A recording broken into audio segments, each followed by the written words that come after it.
Hey guys, welcome back to my channel. It's been a while.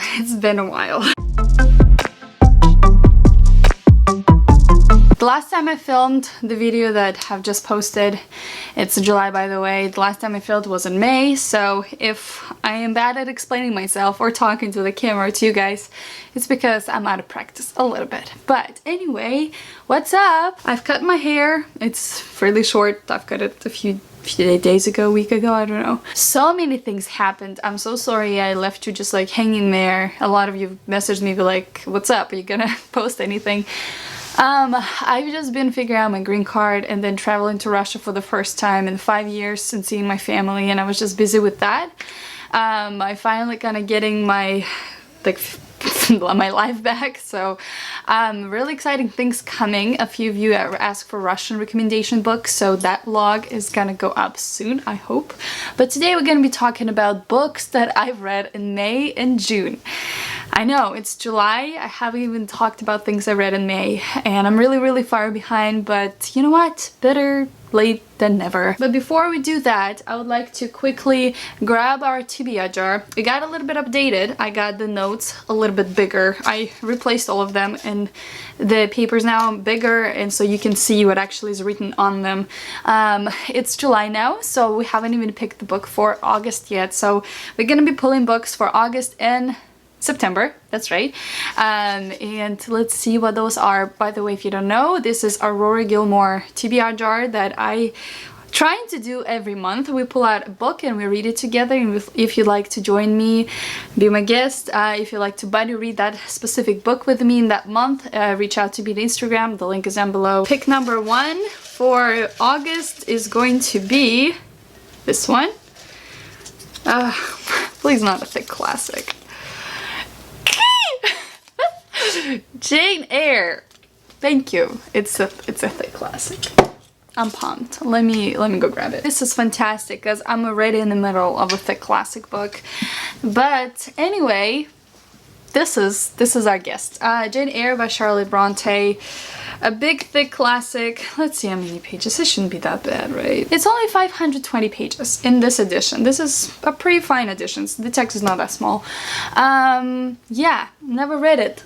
Really excited to read a big thick classic. So if you'd like to join me in August reading a thick classic, be my guest, like, let's do it. And let's pull the next one for September. Please be something manageable and nice. This one.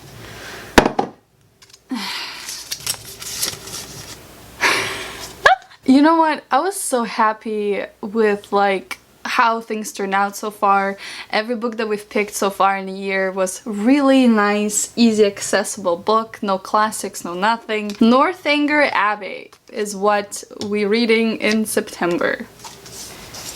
Oh boy. I have never read Jane Austen before in my life, so I really thought that I'll start with like Pride and Prejudice or Sense and Sensibility, but no. This is my first gonna be introduction.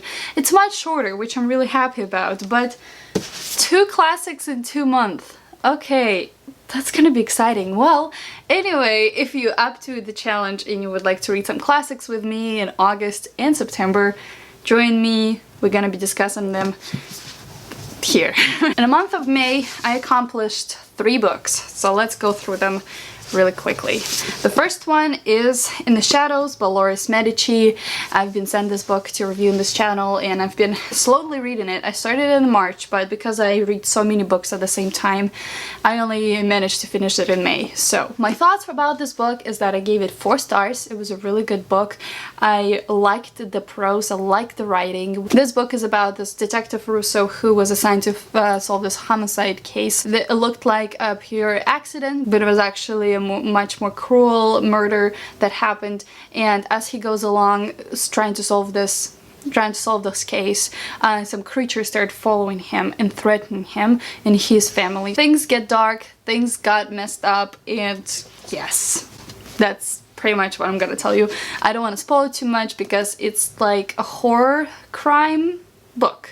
It's like a detective horror, if you will, with some fantasy elements. So the creatures that I follow in detective are like not human creatures, and it explains a little bit in the prologue of this book, which actually is my favorite part of this book. I really liked a few quotes that I'd like to share with you out of this book. In the chapter 2, Al Russo woke up suddenly. It was so dark in the room that at first he wasn't sure his eyes were open. He lay there for a moment feeling disconnected, lost, scared? No, that wasn't it. Not scared, but apprehensive. What was it about the middle of the night that stripped you down, left you defenseless? I don't know. I just found this quote being really relatable, you know, me that struggles sometimes with insomnia and not able to sleep during the night, and like reading this book I'm like, yes, I feel you, dude, I feel you.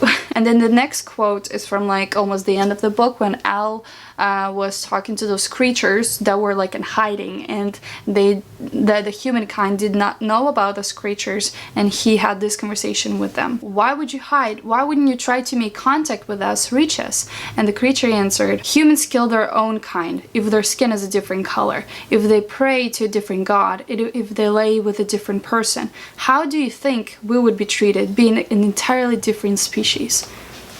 And I was like, preach the truth. So even though it was like a detective, it was a little bit of fantasy, I felt like this book was really up to date with the current events. It was really relatable, and it was just really nice story. So 4 stars. It was a really good read. 1 star down because for my personal preference, I don't like my like mystery crime detective stories being mixed with like fantasy and sci-fi elements. This is just my preference, but I'm sure there are many of you guys who would like this type of story. So yep, there's that. Another book that I've read in the month of May was In Cold Blood by Truman Capote.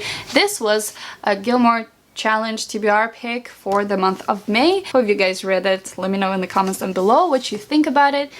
I think that it was alright. I give it 3 stars, really kind 3 stars. The story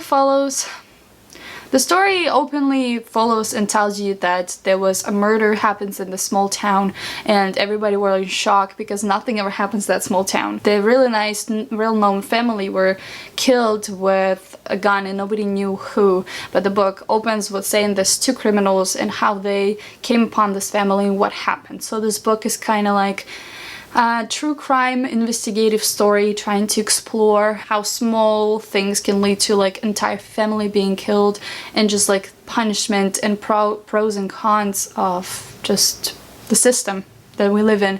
So even though it was supposed to be a masterpiece, and it is a masterpiece, I'm sure many people find a lot of value in this book, I just felt like it didn't touch me as deep as I wanted to.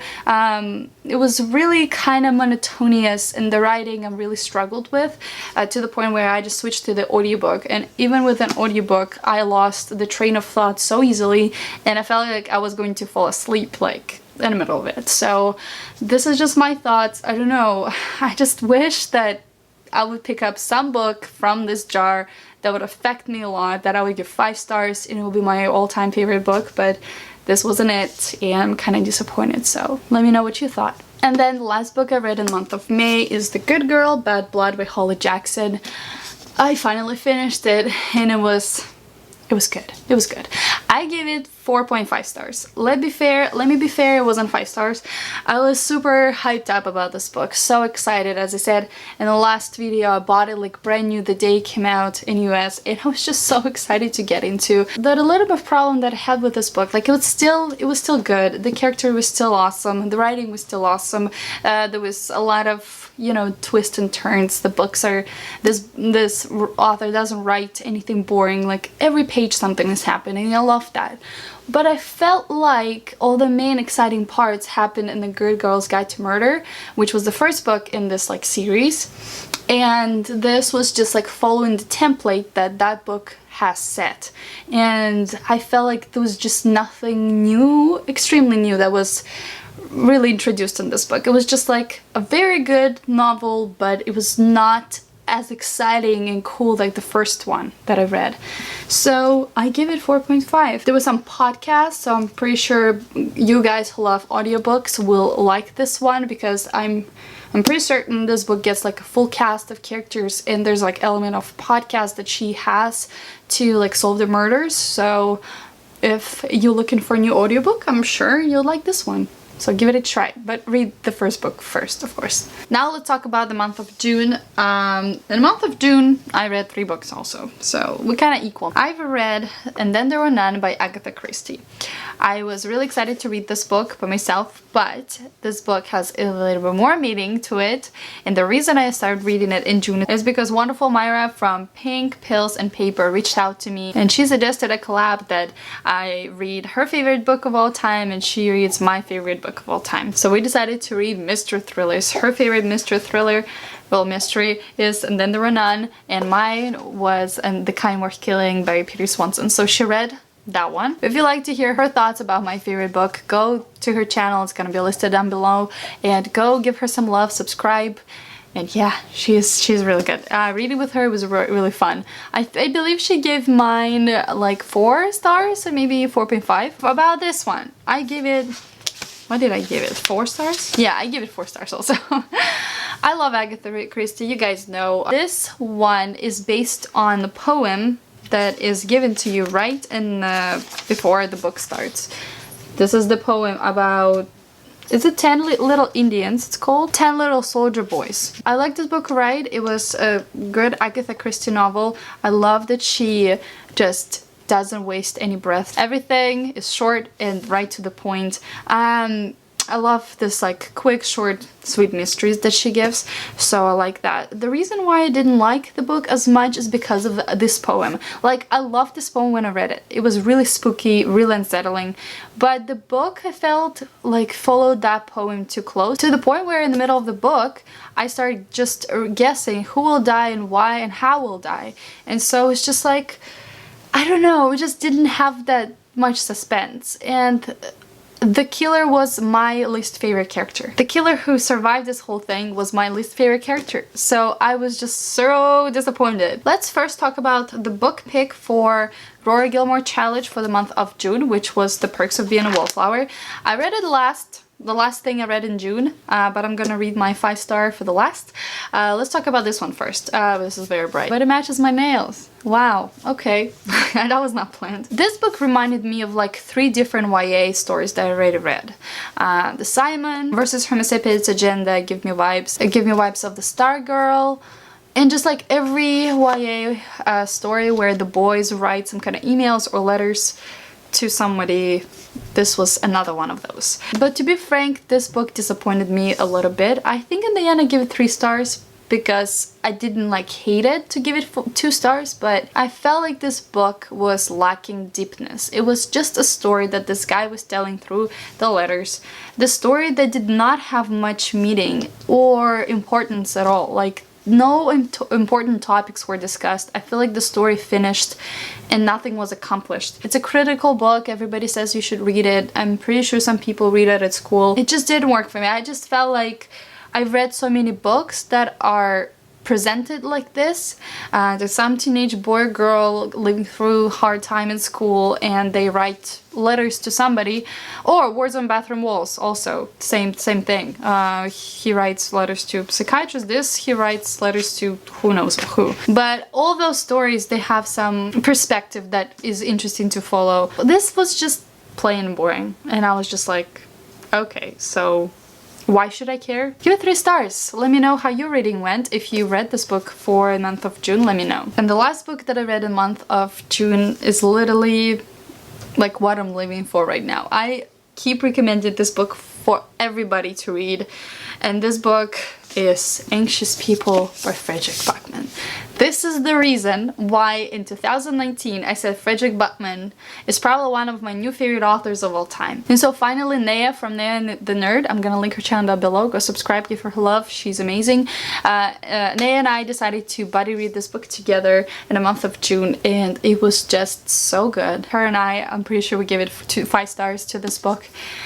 This book is filled with so many emotions, with so many great characters, with so many morals, problems, and things discussed that it's not even, I'm not even capable of like telling you the greatness of this book. I think you just should go and read it. This book follows a bank robber who fails to kind of rob the bank, but then the bank robber runs to the apartment where there are a lot of people looking at the apartment to buy. Then stuff happens. I don't want to say anything more than that.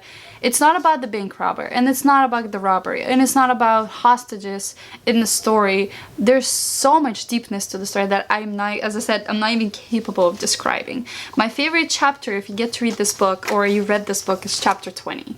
I laughed, I cried, I related to that chapter. It was just everything for me. I do not regret spending $30 on this brand new book for my birthday because it was worth it. I am just so glad that I finally read it, and it's worth all the hype. We read this book like within a week, and it was so easy to read. It flows so beautifully, the writing style, just the characters. I got connected to every single one of them. Overall, I think it's a great book that worth checking out, and every single person in our generation is supposed to read this one because it's important. So important. Oh my gosh. This is my new favorite book of all time, and I'm just in love with this thing. So please go read it. Please, please, please, please. Trust me, okay? And when I went to Russia, I saw this book also being published in Russian. When I went to the bookstore with my friends, I was like, guys, you got to read this thing. Anyway, this is it. This is all the books that I've read in the month of May and June. I know this isn't much, but you know what? I've been traveling, doing important things, studying and working, and I'm just like... So yeah, I'll be looking forward to reading these two huge classics in the month of August and September. Please join me. Anyway, I hope you have a good day, and I see you next one. Bye!